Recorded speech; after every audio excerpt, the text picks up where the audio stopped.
বাড়ি ঘরে তো সাজানো কেন? চাচা, চাচা হেনা কোথায়? চাচা, চাচা হেনা কোথায়? হেনা এই যে আমার চোখের বিতে হেনা। হঠাৎ আলোচনায় নায়ক বাপ্পারাজ, তাও আবার সিনেমায় নয় সোশ্যাল মিডিয়ায়। অনেকেই বাপ্পারাজকে দুঃখী নায়ক হিসেবে জানেন, কারণ বেশিরভাগ সিনেমায় প্রেম শেষে নায়িকাকে হারিয়ে ফেলেছেন এই নায়ক। বাড়ি ঘর এত সাজানো কেন? আর হেনা কোথায়? হেনার বিয়ে হয়ে গেছে না। সম্প্রতি 1996 সালে মুক্তি পাওয়া প্রেমের সমাধি সিনেমার একটি দৃশ্যের সংলাপ চাচা হেনা কোথায় বাপ্পারাজকে সোশ্যাল মিডিয়ায় ভাইরাল করেছে। এখন এই সংলাপটি টিকটক সহ অন্যান্য সোশ্যাল মিডিয়ায় নানা মিমের মাধ্যমে ছড়িয়ে পড়েছে। প্রেমের সমাধি ছবিতে বাপ্পারাজের বিপরীতে অভিনয় করেছিলেন জনপ্রিয় চিত্রনায়িকা শাবনাজ। সিনেমার এক পর্যায়ে নায়ক বকুল দীর্ঘদিন পর বাড়ি ফিরে তার প্রেমিকা হেনার সাজানো বাড়ি দেখতে পান।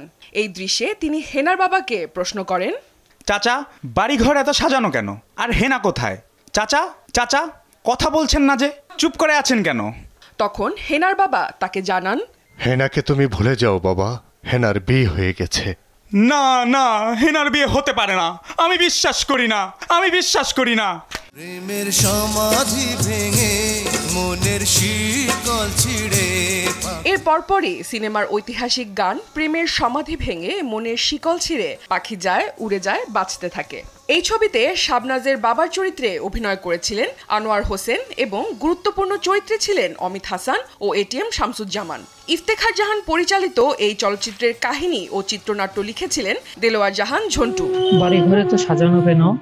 আর হেনা কোথায়? হেনার বিয়ে হয়ে গেছে না।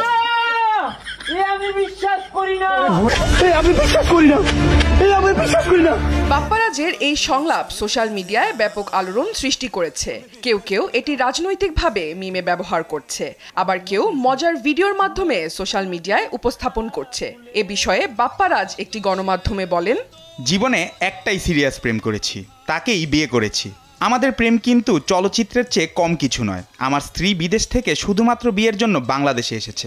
ভাবুন সেই সময় একজন মানুষ প্রেমিকের টানে বাংলাদেশে আসছে, তার মানে আমার প্রেম কতটা খাঁটি। আজকাল শুনি প্রেমের টানে চীন থেকে প্রেমিক আসে, কোরিয়া থেকে আসে, তবে এর প্রবর্তক কিন্তু আমার স্ত্রী। হেনার চরিত্রে অভিনয় করা শাবনাজ আরেকটি গণমাধ্যমে বলেন, বিষয়টি নিয়ে আমি ও বাপ্পারাজ ভাই দুজনই মজা পাচ্ছি। ভালো লাগছে এই কারণে যে মানুষ সিনেমাটির কথা আবার মনে করছে। নায়ক নায়িকার আবেগ অনুভূতির সঙ্গে নিজেরাও সংযোগ করতে পারছেন তারা।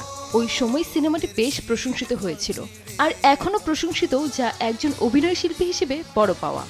ভিন্ন সময় নানা ইস্যু সোশ্যাল মিডিয়ায় ভাইরাল হয়ে ওঠে, কখনো রাজনৈতিক বক্তব্য, কখনো আবার সিনেমার সংলাপ। এবার ভাইরাল হয়েছে চাচা হেনা কোথায়। এখন দেখার বিষয় এই হেনার ইস্যুটি সোশ্যাল মিডিয়ায় কতদিন ট্রেন্ডিং অবস্থায় থাকে। হয়তো আবার কোনো ইস্যু হঠাৎ ভাইরাল হওয়ার পরে হারিয়ে যাবে চাচা হেনা কোথায়। আর হেনা কোথায়? হেনার বিয়ে হয়ে গেছে না। অনন্যা দাস, দেশ টিভি। আর হেনা কোথায়? হেনার বিয়ে হয়ে গেছে।